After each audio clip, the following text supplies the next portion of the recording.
ठंड का मौसम था। सुबह सुबह सभी लोग चाय नाश्ता कर रहे थे, लेकिन राहुल को अपने दादाजी कहीं नजर नहीं आए। वह पूछने ही वाला था, उतने में माँ माधुरी जी बोली, बेटा जा दादाजी को ऊपर छत पर ये चाय नाश्ता दे आ।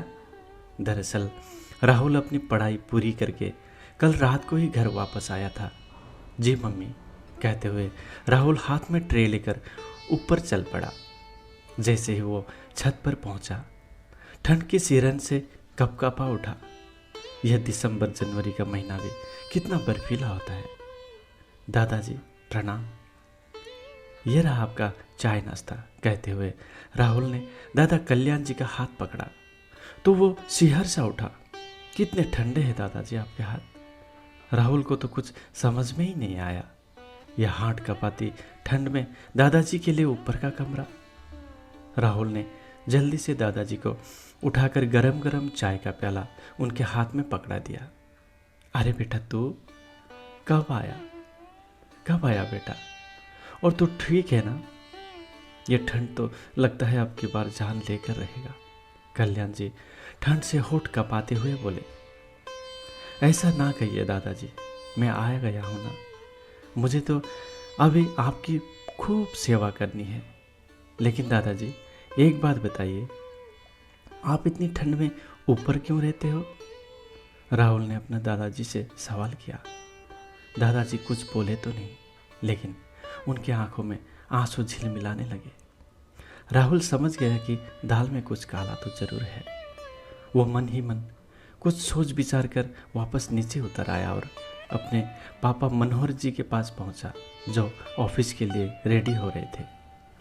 उसने तुरंत सवाल किया, पापा दादाजी छत वाले कमरे में क्यों रहते हैं जबकि नीचे कमरे खाली है?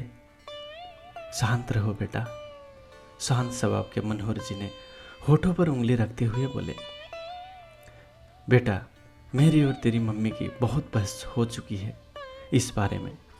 मैं अपने पिताजी को ऊपर के कमरे में रखने के पक्ष में बिल्कुल भी नहीं था, लेकिन तेरी मम्मी ने मुझसे बहस करके तेरे दादाजी को ऊपर के कमरे में रखने के लिए मजबूर कर दिया।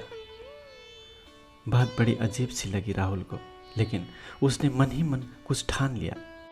मम्मी दादाजी को इतनी ठंड में ऊपर का ही कमरा क्यों?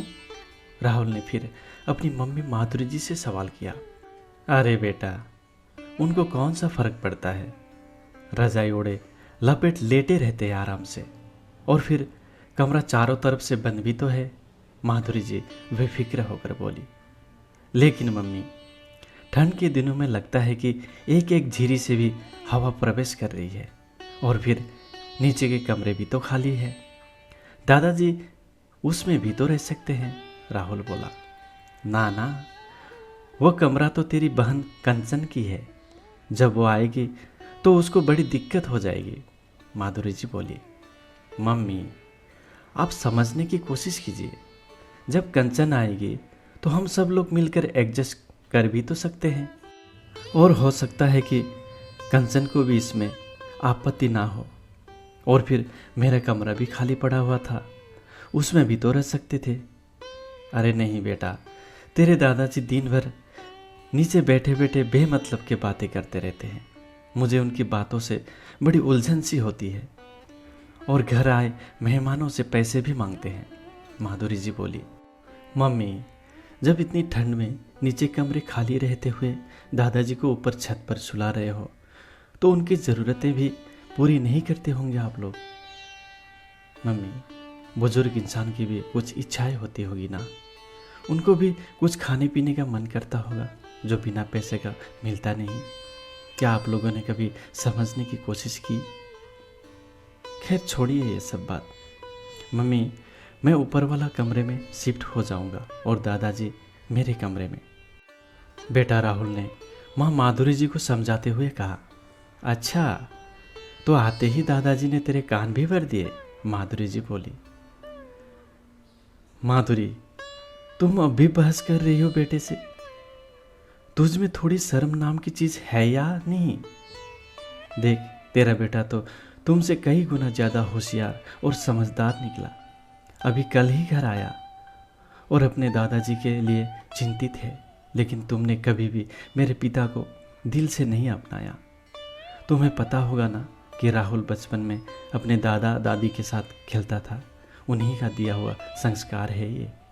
और तुम तो सिर्फ नाम की माँ है जिसमें ममता है ही नहीं।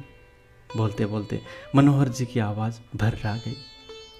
राहुल के कहे मुताबिक ही कल्याण जी नीचे वाले कमरे में रहने लग गए। उसमें लैट्रिन बाथरूम भी अटैच होने के कारण कल्याण जी को और भी ज़्यादा सुविधा हुआ। अब तो माधुरी जी से कुछ बोलते नहीं बना, क्योंकि पति मनोहर जी और बेटा राहुल दोनों एक साथ जो मिल गए थे। राहुल के चेहरे पर एक भोली सी विजयी मुस्कान उभर आई। दिन बीतता गया। राहुल दादाजी की अच्छी तरह से देखभाल करने लगा।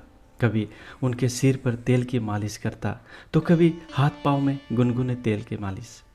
खाना पीना भी उन्हें बिल्कुल गरम गरम पकड़ा देता और जब भी मौका मिलता उनसे खूब बातें करता। दादाजी से तरह तरह के अनुभव सुनता।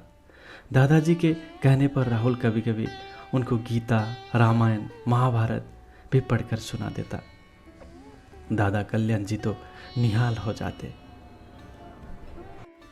जो सुख वे बेटे बहू से पाने के लिए तरसते रहे, वो सुख पोते ने उन्हें दिया। कल्याण जी का चेहरा जो उम्र से ज़्यादा बूढ़ा लगने लगा था, वो राहुल के इतने आत्मीयतापूर्ण व्यवहार, प्यार और देखभाल से धीरे धीरे खिलखिलाने लगा। मनोहर जी मुँह से तो नहीं कहते, लेकिन मन ही मन अपना बेटा राहुल का बहुत ज़्यादा आभार मानते, क्योंकि राहुल ने उनके पिताजी को वो स्थान और सम्मान दिया था जो वो अपनी पत्नी माधुरी जी की जीत की वजह से उन्हें कभी नहीं दिला पाए थे। कहानी अंतिम तक सुनने के लिए बहुत बहुत धन्यवाद।